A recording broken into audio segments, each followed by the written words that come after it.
નમસ્કાર મિત્રો, સૌને જય શ્રી કૃષ્ણ. આમ તો ઘણા લાંબા સમય પછી આપણે મળવાનું થયું વિડીયોના માધ્યમથી. ખૂબ સરસ મજાની બધાની નોકરીઓ ચાલી રહી છે. બધા પોતપોતાની ફરજ બહુ સારી રીતે બજાવી રહ્યા હશે. અને એની વચ્ચે એક સારા સમાચાર. ઘણા સમયથી જે વેઇટિંગની આપણે રાહ જોઈ રહ્યા હતા, એના માટે ઘણી બધી રજૂઆતો થઈ અને ઘણા બધાએ પ્રયાસો કર્યા અને જે રાહ જોઈ રહ્યા હતા, અંતે હાલ ઉચ્ચતર માધ્યમિક હાયર સેકન્ડરી માટેનું વેઇટિંગ આવ્યું છે. કેટલીક ખાસ બાબતો મિત્ર, આ વેઇટિંગ મર્યાદિત શાળા પસંદગી કરી હોય અને એમાંથી રહી ગયા હોય એ લોકોને પણ આમાં લાભ મળશે. પણ આમાં લાભ મળશે પછી સૂચના વાંચી લેજો. હવે પછી આ તબક્કાની ભરતીમાં જો તમે મર્યાદિત શાળા પસંદગીને કારણે નીચા મેરિટવાળાને જો શાળા પસંદગી થાય તો પછી ફરીથી તમને કોઈ આવો લાભ મળશે નહીં. આ ભરતીમાંથી બાકાત રહેશો. અને સમયસર જો તમે શાળા પસંદગી નહીં કરો તો પણ આ ભરતીમાં તમને ઈચ્છા નથી એવું ગણીને તમને બાકાત કરવામાં આવશે. તારીખ 10 એટલે કે આજથી તારીખ 12 સુધીની અંદર તમે પસંદગી કરી શકો છો. એટલે ખાસ આમ તો સમયની રાહ જોયા વગર તમારે નક્કી જ છે કે મારે આ સ્કૂલ પસંદ કરવાની છે, તો એ સ્કૂલ પસંદ કરી નાખજો. સેમ પ્રોસેસ છે. તમારે કેટેગરીનો લાભ લેવો ન લેવો, લાભ જતો કરવો, દરેક સૂચનાઓ અંદર આપેલી છે. અને આપણે અગાઉ પસંદગી પણ કઈ રીતે થાય એ બધું આપણે કરેલું છે. પણ યાદ રાખજો, અત્યારે મર્યાદિત શાળા પસંદગી જેની કરી હતી ને એ લોકો મેરિટમાં રહી ગયા હતા, એને અત્યારે એનું લિસ્ટ આખું બહાર પાડવામાં આવ્યું છે. લિસ્ટ એ અને જે સામાન્ય લોકોનું નામ વેઇટિંગમાં છે એ બંનેને શાળા પસંદગી મળશે. પણ હવે પછી તમારે જે શાળાઓ લેવી છે, જે શાળામાં જવું જ નથી, બરોબર છે, ત્યાં પસંદગી આપવી કે ન આપવી એ વિચારી લેજો. પછી મર્યાદિતને કારણે રહી ગયા તો એનો કોઈ ઓપ્શન નથી. પછી હાલમાં જે ફરજ બજાવે છે ગ્રાન્ટેડમાં, માધ્યમિકમાં, ઉચ્ચતર માધ્યમિક, અનુદાનિતમાં વગેરે વગેરે વગેરે, એટલે જે ફરજ બજાવે છે એ લોકોએ ખાસ એમાં ટીક કરવાનો ઓપ્શન પણ છે. હાલ તમે ક્યાં ફરજ બજાવો છો, શું છે. પણ એક વખત શાળા તમને ફળવાઈ ગઈ, તમે શાળા પસંદગી કરી, પછી એ શાળામાં તમારે હાજર થવું ફરજિયાત છે.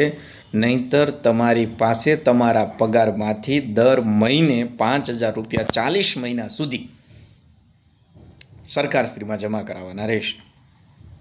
એટલે જોઈ વિચારીને તમે હાલ જ્યાં છો તેનું વિચારીને, તમે જે પસંદગી કરો છો એનું વિચારીને, તમે જ્યાં જવાના છો એ તમને મળે એમ છે કે કેમ એનું વિચારીને પસંદગી કરજો, જેથી જગ્યા પણ ન બગડે અને આટલી મહા મહેનતે આવેલી ભરતી જે છે એમાં લોકોને ફાયદો પણ થાય, કોઈ રોજગારીથી વંચિત ન રહી જાય અને બાળક શિક્ષક વગરનો ન રહી જાય શાળામાં.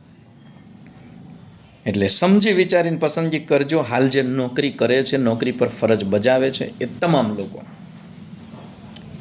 બરોબર છે. એમાં ઓપ્શન બધા જ છે. કેટેગરીનો ઓપ્શન પણ છે. કેટેગરી સાથે પસંદગી કરવા માગું છું, કેટેગરીનો લાભ જતો કરીને પસંદગી કરવા માગું છું, એ બી ઓપ્શન છે. હાલમાં જે ફરજ બજાવો છો એ શાળાનું નામ, એનો ડાયસ કોડ નાખીને પણ તમારે એ બધું જ કમ્પ્લીટ કરવાનું છે. તો ખાસ આપણે GCRCની વેબસાઇટ ઉપર લોગિન કરશો. હાયર સેકન્ડરીમાં ગવર્મેન્ટમાં લોગિનમાં જશો એટલે બધું જ આવશે. બધા ડેટા નાખવાના આવશે.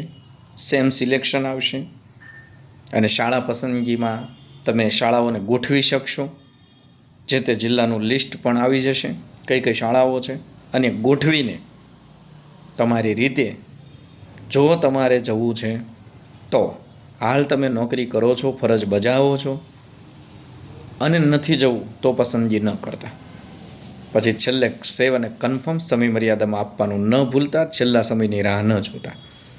મહા મહેનતે મોટી ભરતી અને મસ્ત ભરતી. ઘણા બધા નોકરીએ લાગી ગયા છે ને જે લાગવાના છે એમને શુભકામનાઓ.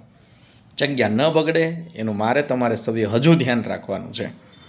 અને સાથે ખૂબ બધાએ મહેનત કરી, ખૂબ સાથ સહકાર આપ્યો અને હાલ પણ નોકરીમાં આપણે બધા એકબીજા સાથે સંકળાયેલા છીએ. અને એકબીજા સાથે સંકળાયેલા છીએ એટલે જ્યાં પણ જરૂર પડે ને એકબીજાને મદદ કરીએ છીએ. આ સંગઠન જાળવી રાખજો. મારી ઈચ્છા એવી છે, જો બધા કહે તો આપણી જે સમિતિ છે એને એક જિલ્લાની આપણે સૌને જવાબદારી સોંપીએ, અને એક જિલ્લામાંથી જે જવાબદારી લેવા માંગતા હોય એ મિત્રો મને જણાવજો. તો આપણે જિલ્લા વાઇઝ જે શિક્ષકો નોકરીએ લાગ્યા છે એ બધા જ શિક્ષકોનું સંગઠન જળવાઈ રહે, એકબીજાને મદદરૂપ થઈ શકે, નવી નવી પદ્ધતિઓ, બાળકોના હિતની વિચારસરણી, બાળકોને વધારે ને વધારે કઈ રીતે પ્રેરણા આપીને ભણાવી શકાય, રિઝલ્ટ સુધારી શકાય, એ માટેના તમારા પ્રયાસો એકબીજા સુધી પહોંચે એટલા માટે ખાસ, અને આપણું સંગઠન જળવાઈ રહે એટલા માટે જે જિલ્લામાં જે વ્યક્તિ જવાબદારી લેવા માંગતા હોય કે નહીં, અહીંયા પ્રાથમિકમાં, પછી માધ્યમિકમાં, પછી ઉચ્ચતર માધ્યમિકમાં, ધારો કે અમરેલી જિલ્લો છે તો અમરેલીમાં 1 થી 5માં જે જવાબદારી લેવા માંગતા હોય, કે 1 થી 8માં જે જવાબદારી લેવા માંગતા હોય, એ 9 થી 12માં જે જવાબદારી લેવા માંગતા હોય કે ના હું આ સંગઠનને જાળવી શકીશ, બધાનો કોન્ટેક્ટ કરી શકીશ, તો એવા વ્યક્તિઓ ખાસ મને મેસેજ કરશો કે અમરેલી હું સંભાળી લઈશ. આપણા જેટલા શિક્ષકો અમરેલીના લાગ્યા હોય છે આપણે સંપર્ક કરશું. તમારા જિલ્લાની ગતિવિધિઓ, અમારા જિલ્લાની ગતિવિધિઓ, જે જ્યાં લાગ્યા છે એની ગતિવિધિઓ એકબીજાને આપણે જણાવતા રહીશું. ક્યાંય અટવાશે તો માર્ગદર્શન આપતા રહીશું. મારે જરૂર પડશે તો હું તમારી પાસેથી માર્ગદર્શન લઈશ, તમારે જરૂર પડશે તો તમને કોઈ માર્ગદર્શન આપશે. આમાં તમે બધા જ બહુ સારા એવા અનુભવી પણ છો, એટલે આપણા બધાના અનુભવનો લાભ લઈ શકીએ, નવી પદ્ધતિનો લાભ લઈ શકીએ, બધામાં આધુનિક શિક્ષણનો લાભ લઈ શકીએ, દરેકની અંદર કંઈક ને કંઈક ટેલેન્ટ છે એનો લાભ લઈ શકીએ.